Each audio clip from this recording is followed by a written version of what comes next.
Good morning, everybody. Nikki Burnett here. Today's Taste Life Nutrition Radio and podcast streaming live on kuhsdenver.com, where today it's just me. So I always enjoy getting to take a little time to discuss some of the fun things that that I like to talk about and that I see in practice. I see, there are always similar questions that I hear a lot of the time, and I thought, this is a good opportunity to talk a little bit and dig into food sensitivities. People come to me, that's probably the number one panel that people want to run when they come to me is I want to run a food sensitivity test to see what's going on. And I think that's great. I love food sensitivity testing, but it's a yes but, right? Or it's a yes and kind of situation. And I think that we want to really dig into the why behind running food sensitivity testing, the why behind food sensitivities at all. Does it make sense to test? The things that I don't like is wasting money. And so I want to make sure that we're doing these things all for the right reasons. So I wanted to just talk a little bit about food sensitivities, what they are, what they could be, what they could mean, and then we'll just kind of go from there. So as always, though, we start the show with gratitude. Gratitude can change the world. I think it's an important practice. I'm getting better at my morning gratitude. Thursdays are always really hard, though. I actually got up this morning. I'm not an early morning person. I'm much better than I used to be, but I got up this morning and I went to the 6 a.m. gym. We are starting maybe this should have been my topic for today, but maybe I'll do that next time. But my husband and I are starting a 4-day fast, a 4-day water fast. I've not done one before. And so maybe next time we'll talk about the experience of that. But there's a lot of really cool data behind doing these types of fasting. But we want to be really careful with doing it as well, right? This is a situation where you want to know where you are in your health and in your adrenal function and that kind of thing, because we want to we don't want to do damage, but really it's more healing than it is damaging. So anyway, I'm still learning about it. I've done the longest fast I've done to date is 36 hours. We've done several of those. So we started our fast last night about 7 o'clock. So we're just getting into it. So we'll see how it goes. But what am I grateful for? I'm grateful for that. I'm grateful to have a husband who wants to kind of do these things with me. It was his idea. I'm grateful for his willingness to just, play with the what can be, and we're both super nervous about it. We like food, and it's not always fun to not eat. So what's that going to look like? So he just keeps going, be positive, we can do this. I'm like, okay, we can do this. So I'm also grateful we just booked our trip to Mexico. Ready for that. So we'll be looking forward to getting into some sun here in Colorado. It's been super cold. Today is going to be beautiful. But I'm a warm weather girl, so I'm looking forward to some beach and that kind of thing. So that's what I'm grateful for. I'm grateful for time and good long vacations. We're going to be there for a good 10 days. So that'll be so good and so relaxing. So we have this place that is, it's really focused on health and wellness. Not that they don't have the drinks and all of the stuff, but they are super aware of, food sensitivities. They always ask you if you have food sensitivities or allergies. The food's really good. And they've got your yoga and your sound bowls, and they've got a great gym and all of this stuff. So it's really nice to be able to go somewhere where you can have a little bit of fun and party it up if you want to, but you also are, you can go and just be as clean and as healthy as you want to be. And it's a cool thing. So I'm looking forward to it. It's going to be a lot of fun. So, all right, let's jump into talking a little bit about food sensitivities. Like I said, so many people think that is sort of, or can be the core issue. And I'm not saying that it's not, but typically when we're looking at the root cause, it's rarely going to be food sensitivities. Now, what it can be, gluten is, we can see gluten sensitivities or the potential for gluten sensitivity in genetics. So is that a potential root cause? Yeah, for sure. I think though that because it's more of an epigenetic variant, that it's more of a lifestyle factor that pushes that variant, turns it on to create that sensitivity, which means then we have the ability to turn it off. So now let's be clear about something too. Food sensitivities and food allergies are very different things. They're very different parts of the immune system. Allergies are more immediate, and food sensitivities can happen 2 to 9 days after exposure or consumption. And so that's what, always makes the elimination diets really hard. It's what makes trying to understand, what foods you're sensitive to really hard, because, if you eat something on a Tuesday and the following Wednesday you have you present with some kind of sensitivity, you're like, well, it must have been what I had a little while ago, or it must have been what I had yesterday, or whatever the case may be, when it could have been, like a week and a half ago.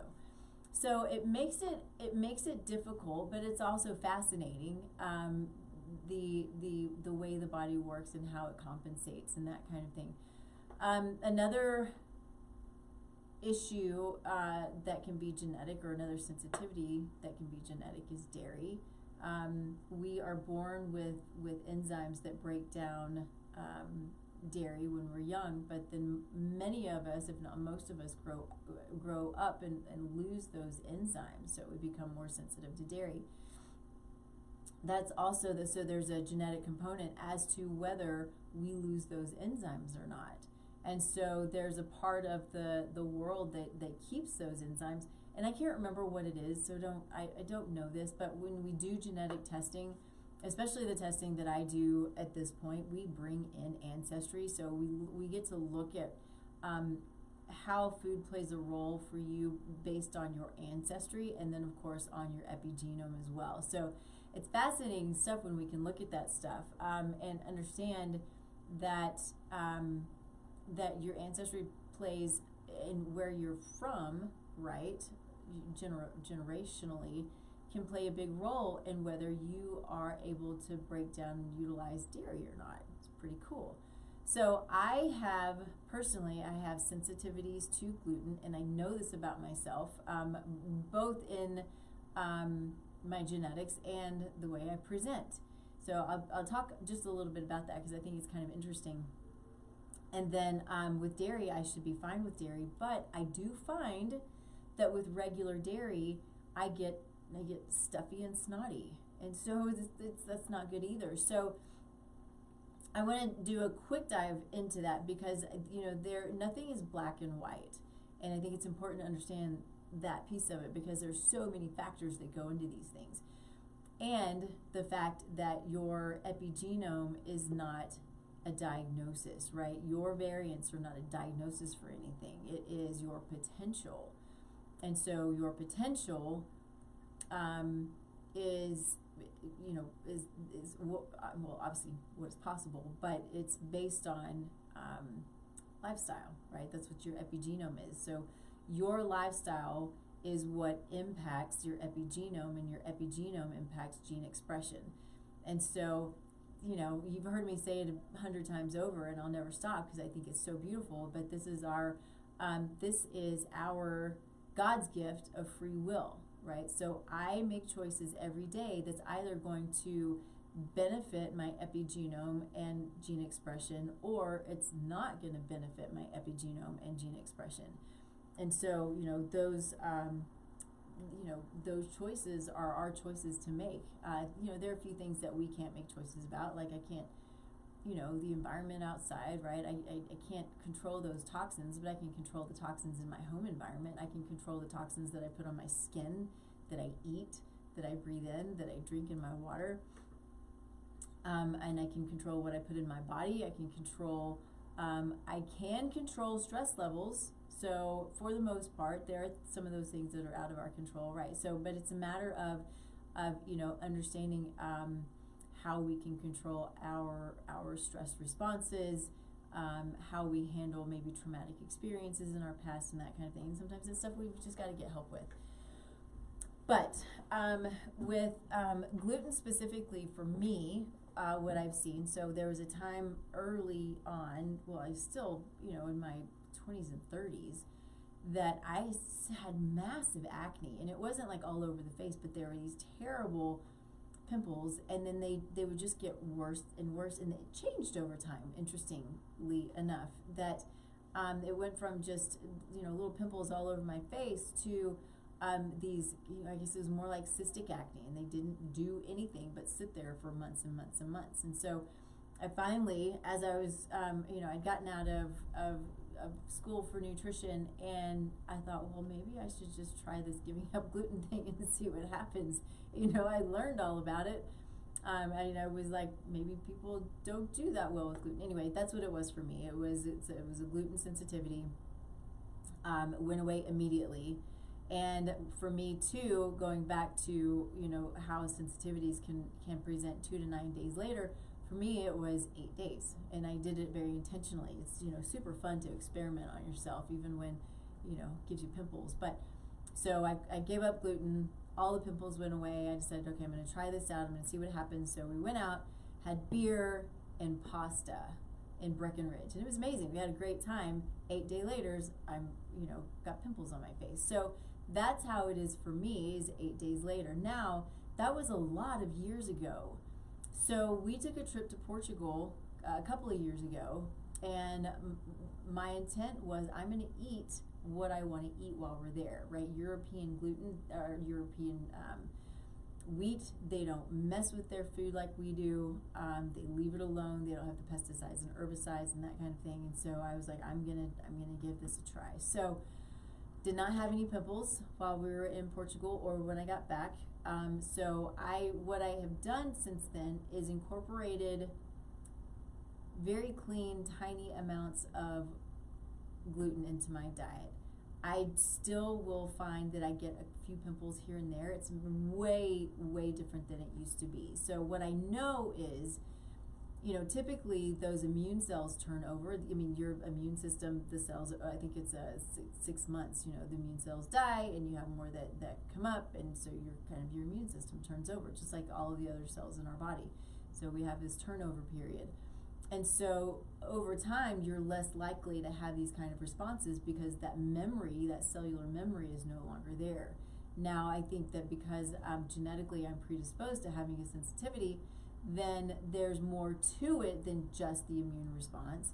And so giving it up for as long as, I think it was, 6 or 8 years or something, that I had like no gluten. Giving it up like I did, I think it impacted me, but I do still have noticed that I'll have it,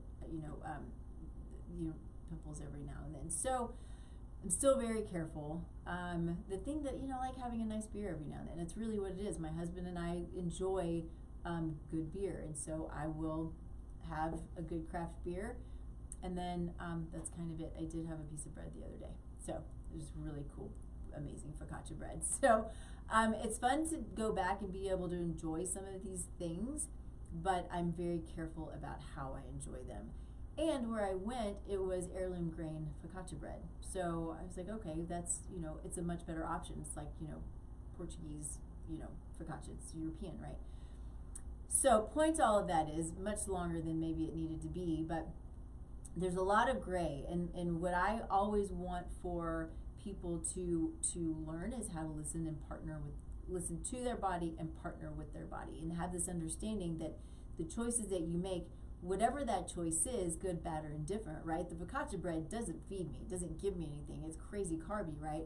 But it's enjoyable, and we want to be able to enjoy life, and we want to be able to enjoy these things. And I also know that there is the potential of getting pimples. I'm hoping that's not the case because of the heirloom grain, but we'll see on Monday what that looks like. Back to the dairy, I should be able to consume dairy, but here, if it's a conventional dairy, it's not a real food because there are no probiotics. All of the enzymes are killed. It's been treated, so the body doesn't really recognize it. And I think for me, that's more of the problem, where if I do conventional dairy, I get snotty and stuffy and it's not fun and that kind of thing. So I tend to stay away from it. But I will do periodically, I'll do some raw dairy. I might do a little goat cheese here and there. So again, my genetics show that I should be able to consume dairy, but I do know that it can still give me some problems sometimes. So anyway, I think that, you know, I the things that I think about too is if I'm presenting in these ways, more sort of externally, the stuff that I can see, what is going on inside. So it's an inflammatory response. So it's not that I don't want to continue an inflammatory response. I want to allow my body, if I'm going to make a poor decision on something, I want to allow my body to recover. And so that's what I try to do. If I decide I'm going to eat something that I shouldn't, then I'm going to give my body time to recover and support it. My goal is to partner with my body. I'm always learning the new things my body's trying to tell me, but that's what I want for everybody else to understand the language of the body. And so things that we want to think about when we're looking at food sensitivities, to kind of start digging into this a little bit, is we might think that we have food sensitivities when there are when it's a lot deeper than that. And so if we have low hydrochloric acid and we're not breaking down our food properly, what can happen is the hydrochloric acid is supposed to break down foods. You know, think about proteins or amino acid chains, right? And so all of these things are made from these amino acid chains. And the hydrochloric acid breaks those chains. Well, what can happen, one of the things that can happen, if those chains aren't broken up because we don't have enough fire in the gut to break them up, then those chains stay together, and the body starts to view these chains as something else. It looks like something else. So say you do have a gluten sensitivity, and you eat oats, but you don't have the digestive fire to break it up. So the oats, it's called molecular mimicry, the oats look like gluten, and so the body reacts to it. And so it's an interesting situation too, where you may not actually be reacting to the food itself, but what the body thinks the food is.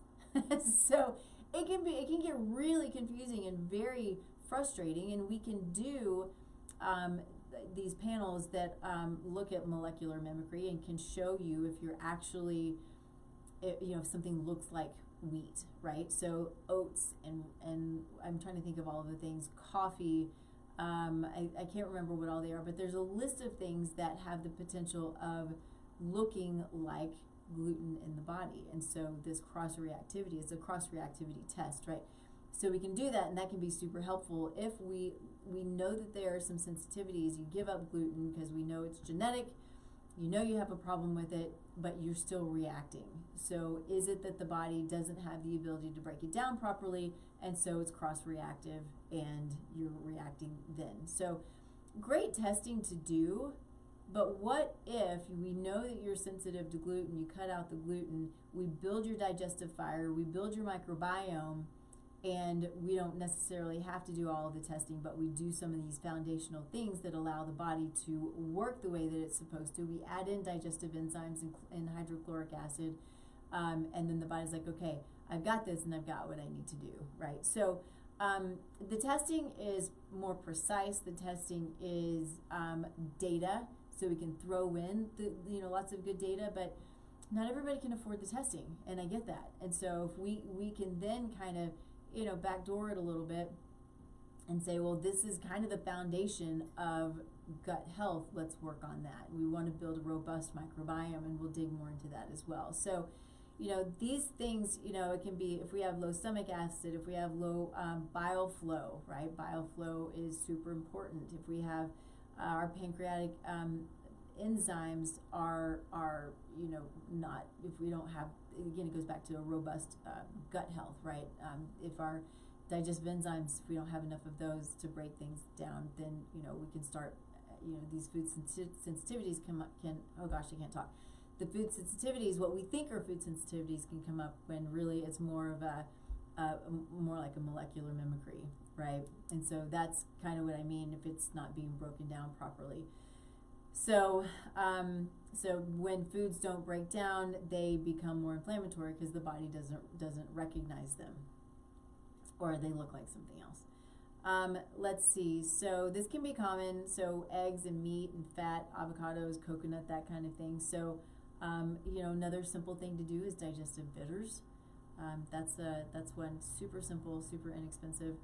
And then of course getting into dysbiosis. So if we have a microbiome where we don't have enough diversity, we don't have enough richness and evenness to our microbiome, then the things that can happen is we look at we're not tolerant to specific fibers. So if you think about a lot of people, they will come to me and say, I can't do raw vegetables, or I can't do beans, and so or other specific types of fibers. Now the fibers can be multiple things, but we can have infection that make us more sensitive to types of fibers, make us super bloaty, right? If you've heard of SIBO, small intestinal bacterial overgrowth, or SIFO, small intestinal fungal overgrowth, these can really push the bloating and the discomfort and the pain and the constipation and the diarrhea and the going back and forth and that kind of thing. So that can be a problem with the microbiome. So when that happens, there's not enough of the good bugs to balance out the opportunistic bugs, because that's what SIBO is more opportunistic, right? And it's also in the wrong place. That is a problem as well, as because whether it's pH balance or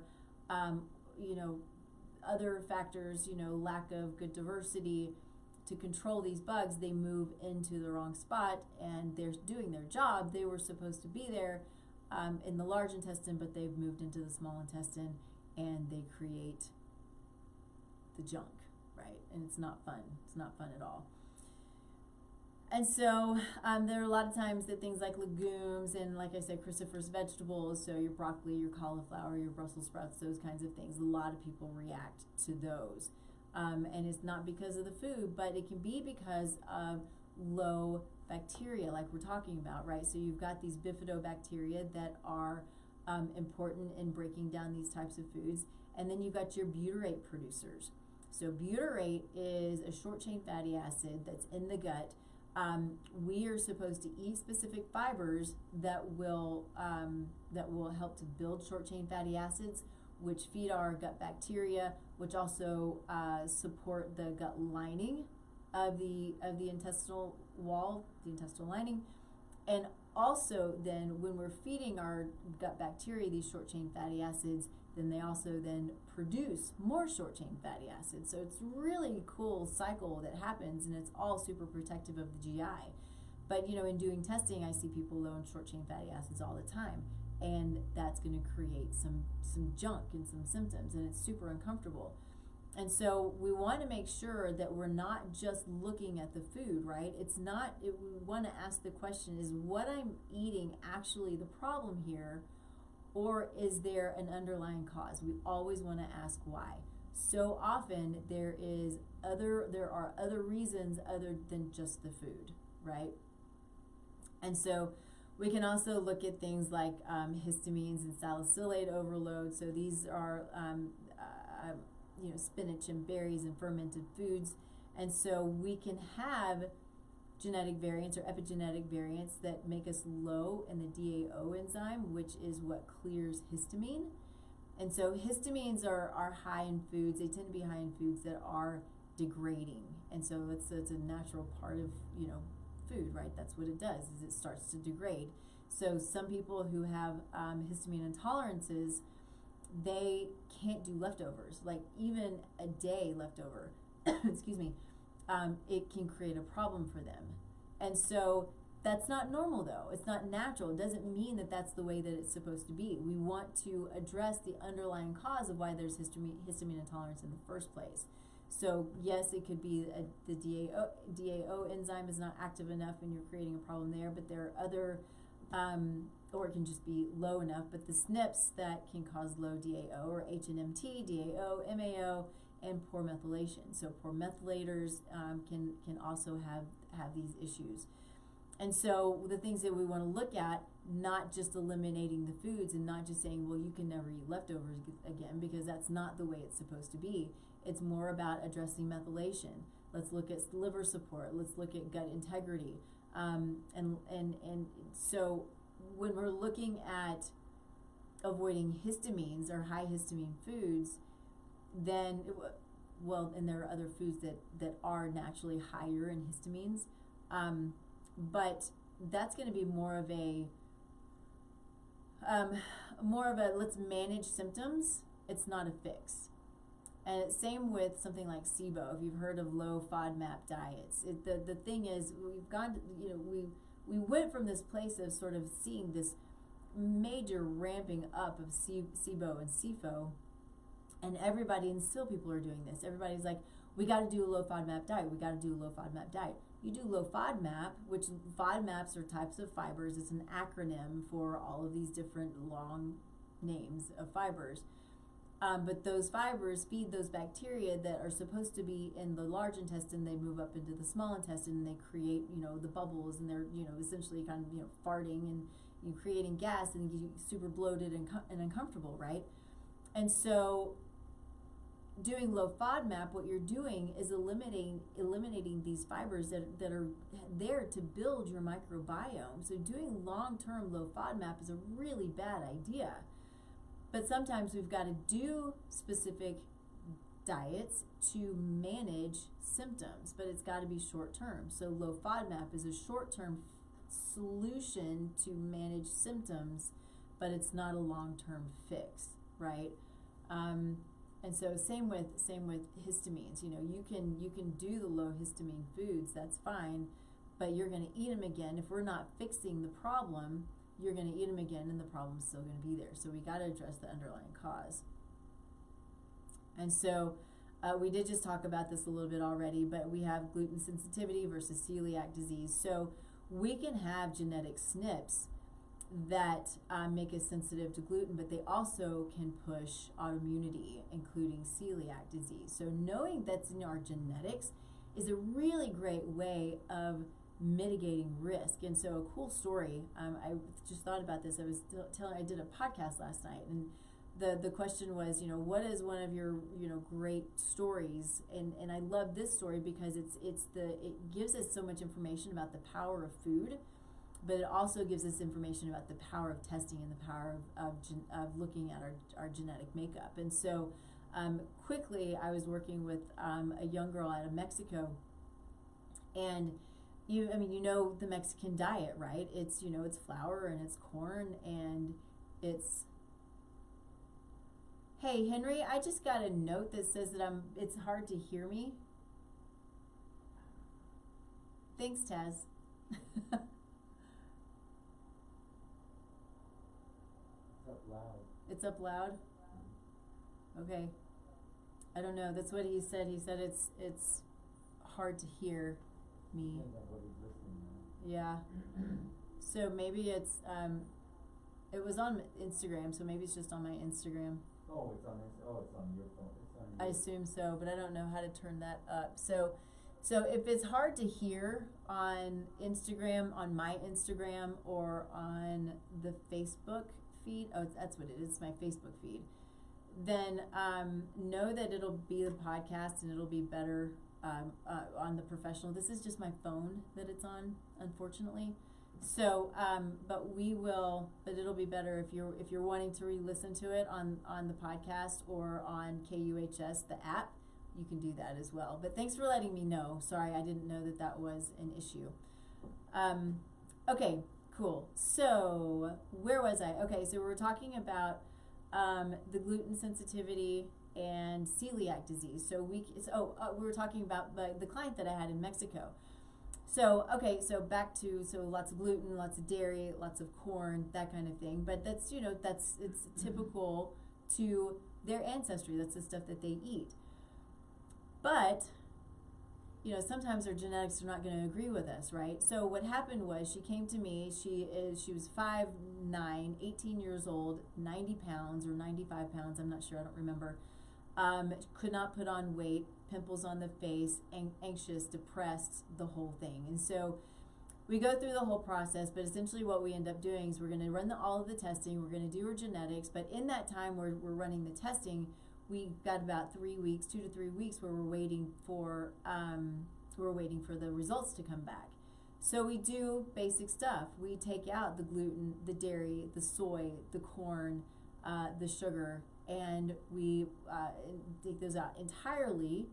So for one, we can see if there's something that's going on that's creating a problem in those which are those more high sensitivity causing foods, right? The immune system often, a lot of people, the immune system will react to these things.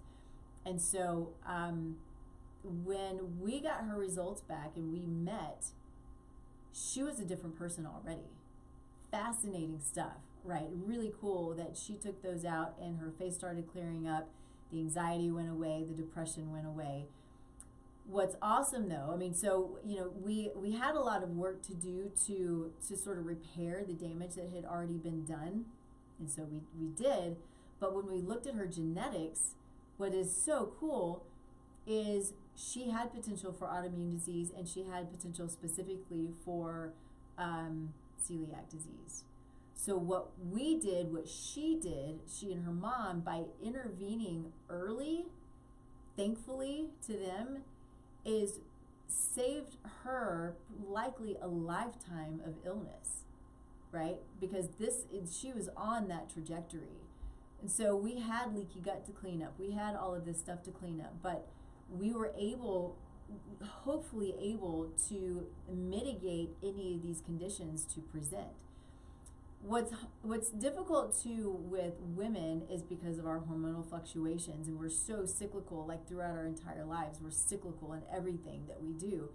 The hormonal fluctuations, especially when we're predisposed to autoimmune disease, has the potential of pushing it. So we want to, especially in a situation like hers, it's just we've got to be super vigilant, because if she were to decide, okay, well, I think I'm going to start, doing all of these things, and I feel better and I'm fine now. What happens if she decides she wants to get pregnant, and that pushes autoimmune disease, right? What happens is she starts to go through perimenopause and menopause, and it can push autoimmune disease or more autoimmune diseases.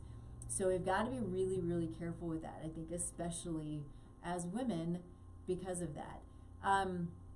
Sort of to wrap that story up with a pretty bow, because I think it's so cool and I'm so proud of her. She did such a great job. She worked so, so hard.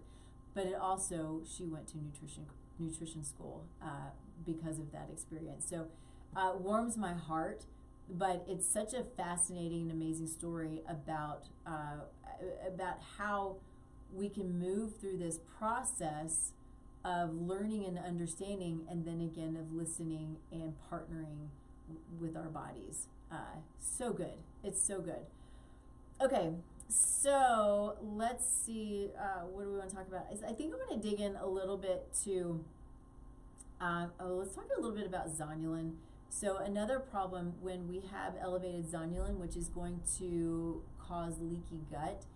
Zonulin's a natural protein in the body that when it goes up, the cells come apart in the gut. Well, not just in the gut. It's the gut, the brain, the cardiovascular system, right? The cells come apart and it opens things up.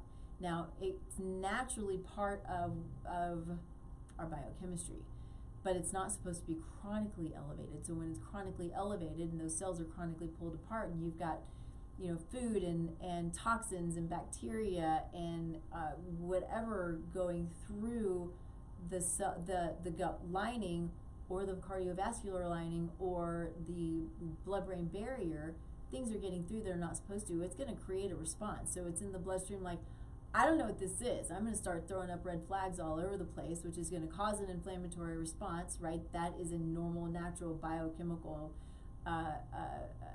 phenomenon that's going to happen when things are getting in there that's not supposed to be there. So you start, the red flags go up, and this then can be what pushes autoimmune disease as well.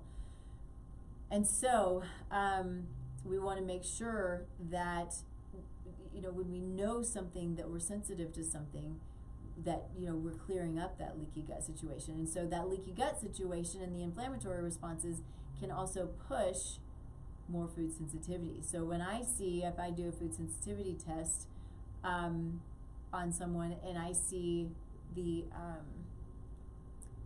and I see it come back with a lot of red and a lot of yellow, I'm not sitting here saying, oh my goodness, I'm not sitting here saying that we need to get rid of all of these foods. What I'm saying is that you've got a massive immune response going on that we need to address, and we need to understand why, so we can address that, not just go and get rid of all the foods. Now, if we were to eliminate some of these foods, could that start to take some of the stress off? Yeah, short term, certainly.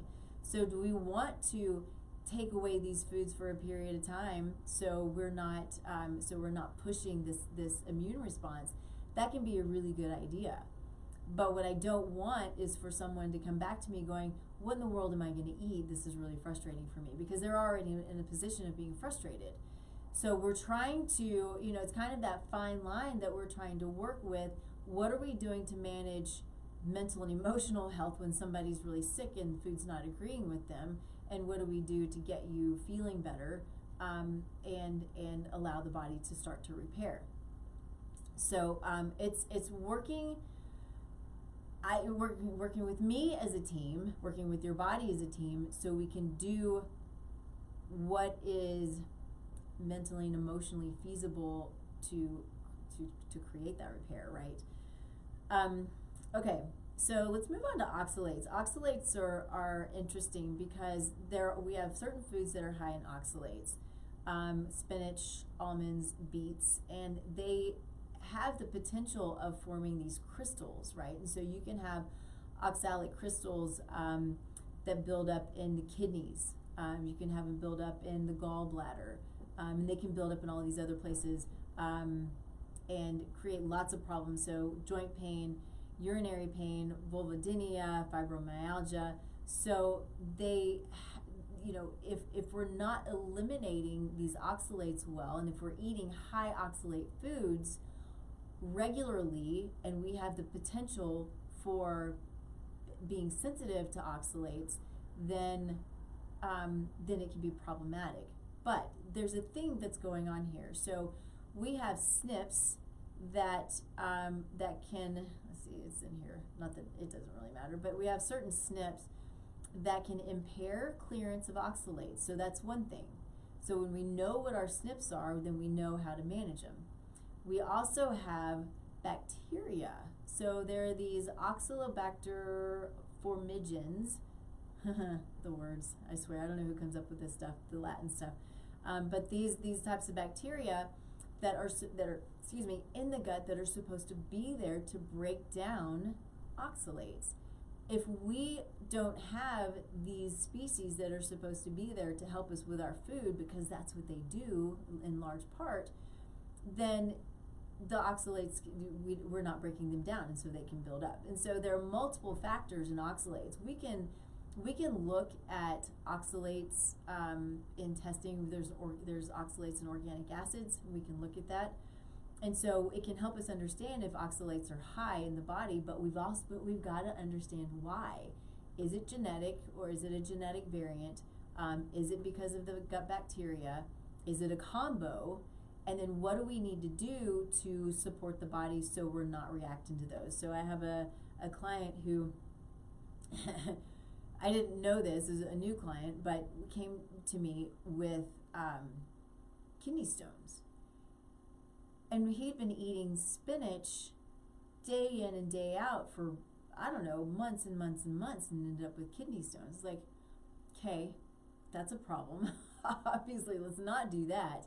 It goes back to, we don't want to eat the same foods all the time. We need a wide variety of foods, which is why we got to understand if somebody's, testing sensitive to lots and lots of foods. We've got to fix the root cause, because we need to eat a wide variety of foods in order to get the nutrition that we need to function and to reach the goals that we want to reach in life, right? So that can be a big one. But high oxalates too, they can impact heart function. So think about the heart valves. My dad has a heart valve that was replaced and is still not great, but it had to be replaced because it was high in oxalic acid, and he was high in oxalic acid. So it damaged his heart valve, and so I believe this to be the case. I'm going to say this. I don't know this for sure, but we put him on a low oxalate diet, and we did things. There's a form of calcium or calcium magnesium low dose that can bind to oxalates and pull them out. So we did a few of these things for him, and it the doctor kept telling him, we're going to have to, next time you come in, we're going to have to replace this valve. Well, it gave him, I don't know if it was 3 or 4 years, I believe, where he didn't have to have that valve replaced. So I thought that was kind of cool, and it changed because it went from having to have open heart surgery to having it, up the groin, right, and having it was like a pig valve, which I think is so crazy to me that you can do that, but that's what he did. So it saved him from having open heart surgery. I think that's a really cool story. And I believe it's because of some of the interventions that we did that we were able to push it off a bit. So I'll never truly know, but that's what I think. Okay, so let's see. Let's jump in, I think, to the food sensitivity panels because there are so many. And I think they have a purpose. Let's see, I was going to look at, so I'm not going to read these off. I found my, all my genes that are oxalate related genes. I think that it doesn't matter right now just because you're probably not going to know any of them. One of them, I mean, some of you might, right? They're not ones that I have memorized, except for like this, there's this bottom one. So MTHFR, CBS, and BHMT. Those have the potential for, let's see, I'll just read it off to you. So they can influence detoxification and sulfur metabolism. Imbalances can worsen oxalate sensitivity and mitochondrial stress. And oxalates inhibit mitochondrial enzymes, and which is important in chronic fatigue. So I've got 1, 2, 3, 4 other SNPs that can play a role in oxalates. So this is a great thing to know, especially when we're struggling. It really helps to, my favorite thing is to say we're layering in data.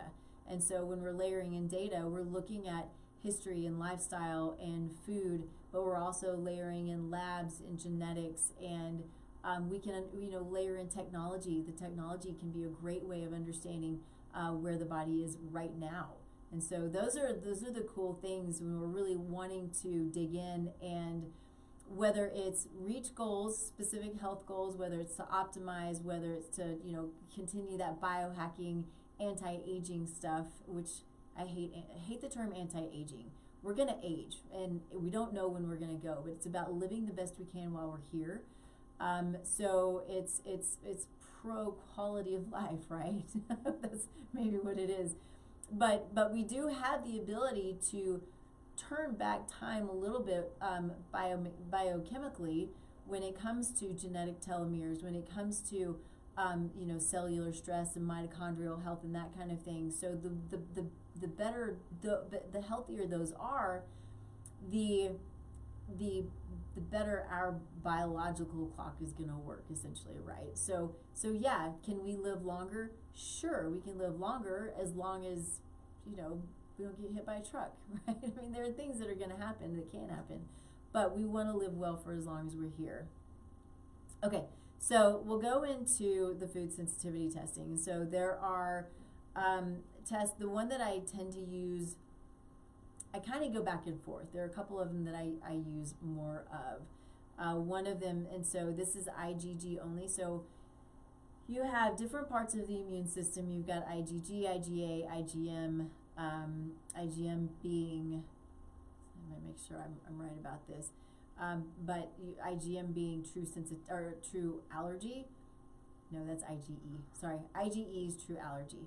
IgG though is more showing reactivity. Let's see.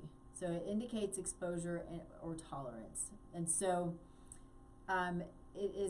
they call it delayed response, and so it can be misinterpreted and misused if you don't know how to use it and how to read it properly.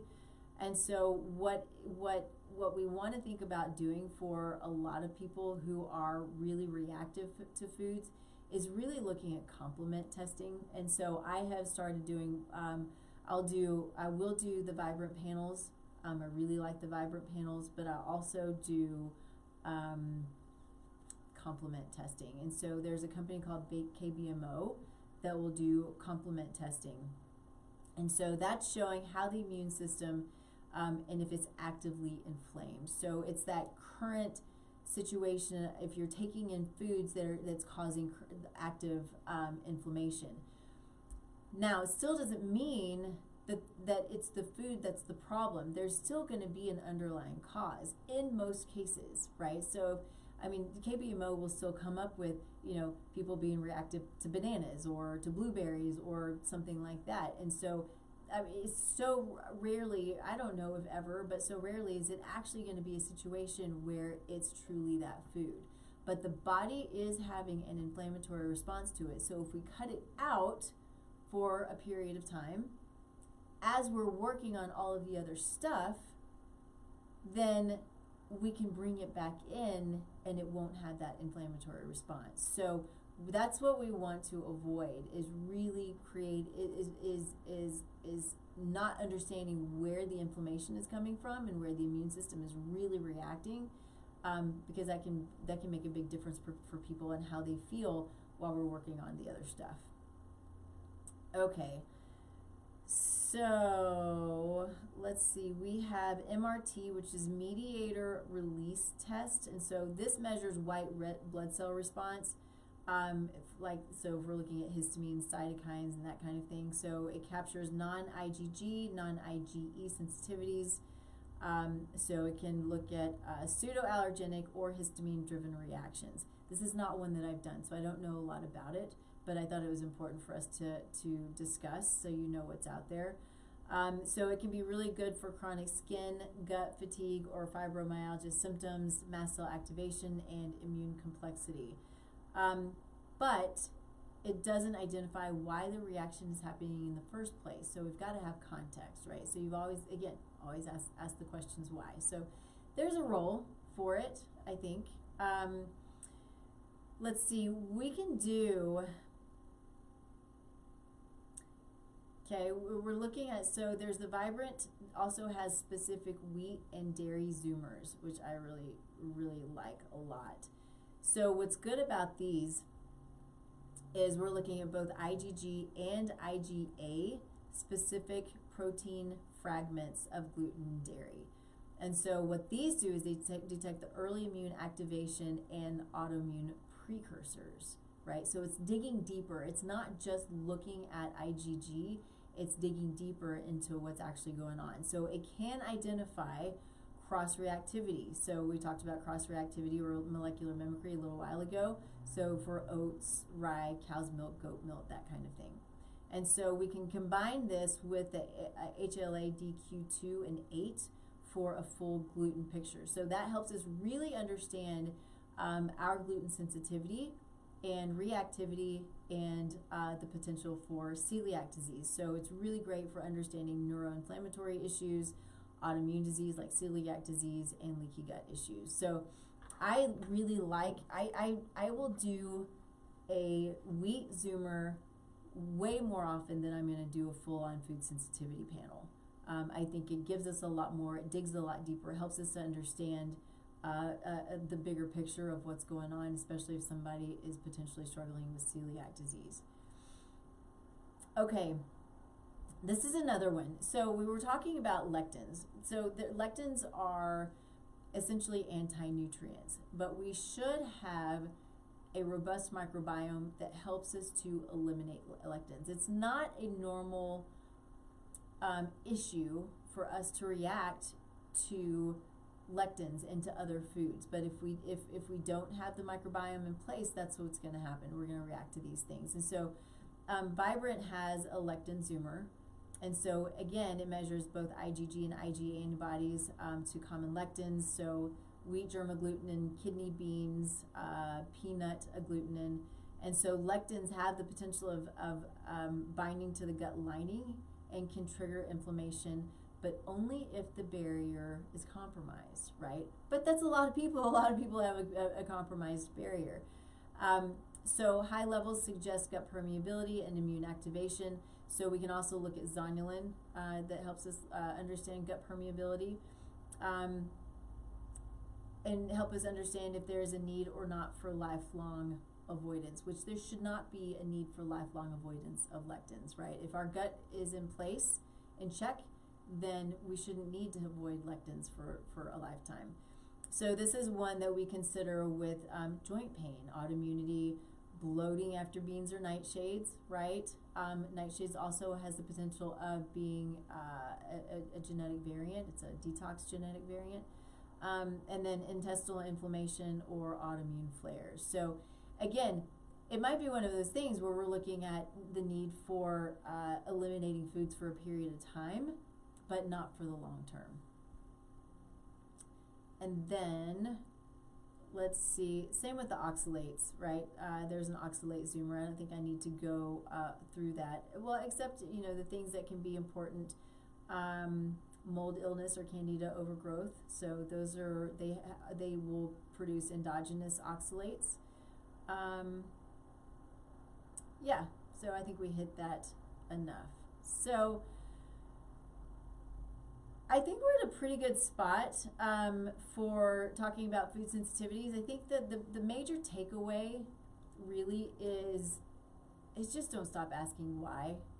We shouldn't be in a situation where we have to long-term avoid most foods. There may be a couple here and there, but we want to, there's got to be a big focus on the microbiome. I've been really digging in a couple of things over this year. I mean, I've always kind of, I love genetics. I mean, that's my thing, is the epigenetic component of all of this. I think it's fascinating. It gives us so much information, and is a great tool. Not diagnostic, but it's a really great tool, especially for those who want to optimize, who want to understand detox pathways, who want to understand why they're not losing weight. There's so much goodness in doing these genetic panels, epigenetic panels, right? But the other thing has really been the microbiome stuff too, because that is so foundational. We as a society have lost some of these really important keystone species that it's created a lot of issues for us. I mean, you see it. People have gut issues all over the place. But just because we don't have gut issues don't mean we don't have gut issues because they can present as brain fog and joint pain and dementia even, right? So if we don't have a robust microbiome, then all of these things can play out in different ways depending on what our potential is. And so we want to ensure that we're getting in the good fibers and the healthy polyphenols. This is the problem with something like if we're looking at like a carnivore diet. Yes, I think that it has the potential of helping people clear up problems, but it's going to really slim down the diversity of the microbiome. And so what happens then when we try to bring in good healthy vegetables and fruits and stuff like that again, well, you're going to react to it because you don't have the microbes to break that stuff down. Those microbes are there. They pull out toxins. They pull out, like I said, the lectins. They pull out the oxalates. They are there to take care of all of this stuff for us. So yes, we have our detox pathways that also do that. But our microbes do that as well. Our microbes are there to, they're a huge part of our mental and emotional health. So if, say we're doing carnivore and we have this non-diverse microbiome, what's going to happen to our mental and emotional health, right? And so, the list goes on and on. So we have to be able to eat these fibers that are high FODMAP fibers, the vegetables that maybe are creating a problem for us. We have to be able to eat those. So understanding why, so then you can address that why and really build out your microbiome is really key in just the optimal health. And so it's been fun for me to experiment with all the different types of fibers out there, right? So yes, it's the fruits and vegetables, but I'll bring in reds and I'll bring in greens and I'll bring in inulin and I'll bring in glucomannan And you know, some of them are in, you know, more supplement form or powder form, and I'll add them to my coffee or add them to tea or to my food or whatever. But really diversifying all of these types of fibers so I can build my own diverse probiotic ecosystem. And so, and it's not just about the gut, right? We've got our microbiome in our mouth, and you know, it's our oral microbiome, and we've got, you know, vaginal microbiome, we've got, you know, our skin and the whole thing. So we are more bug than we are human, which is a crazy thing to think about, but it's so true, and it impacts everything about us. So if you want to kind of go back to super basic stuff, something to take home with you that you can start now, it's looking at what are the different types of fibers that you can start to bring in. And even if it's these, if you're having, you know, pretty extreme GI issues, for most people, inulin's a good place to start. Inulin's a pretty simple, easy fiber that you kind of start to build on, and start to build the diversity of your microbiome. But you know, there are lots of cool supplements. There are companies that are making these polyphenol powders that are really supportive of specific bacteria. And that's the thing too. You know, if we do a gut zoomer, we have the ability to look at your specific microbes, both the commensal, the opportunistic, and the pathogenic. So that then helps us, then it will then go in and list out, okay, these are the microbes that we need to enrich what you currently have, or to help drown out the pathogenic or the opportunistic, right? Sometimes we don't want to go full on kill protocols, and that's a big part of what I've been taught early on in my career. Was we just want to kill. You got SIBO, we want to kill it. You got, you know, dysbiosis, we want to go kill it. Maybe I think there are times with enough dysbiosis we do want to go in and do some killing. With you know, worms and parasites, we probably want to go in and do some killing. But what if we can instead do some you know, bring in the things that are going to support the microbes that we have, and then even do some probiotics so we can introduce new probiotics, build those up, and then we can drown out the other ones that aren't supposed to be there. So, you know, it's not easy stuff, but it's so foundational. It really is. And so I would hope that from this you go back and start looking at building your fibers, right? Looking at your short chain fatty acids. And if you want to go in and start learning about the different things that can benefit you, if you want to do testing, if you want to do genetic testing, I mean, it just helps us to be more and more precise, right? And so I'll jump on that real quick to talk about what's behind me is your Precision Wellness Blueprint. That's all of this. That's all of it. I mean, that's what I'm doing here is I'm working to be as precise as I can with my clients, and I have created a system.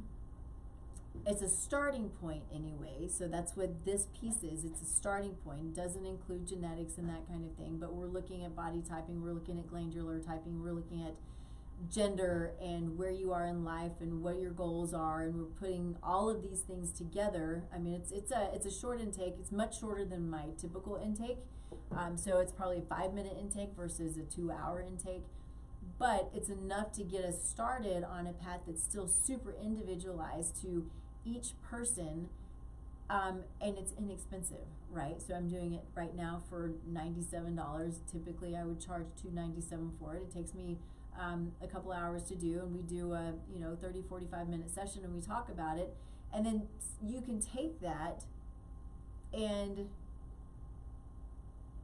it's usable for the time. I mean, the reports that I put out are 20-30 page reports.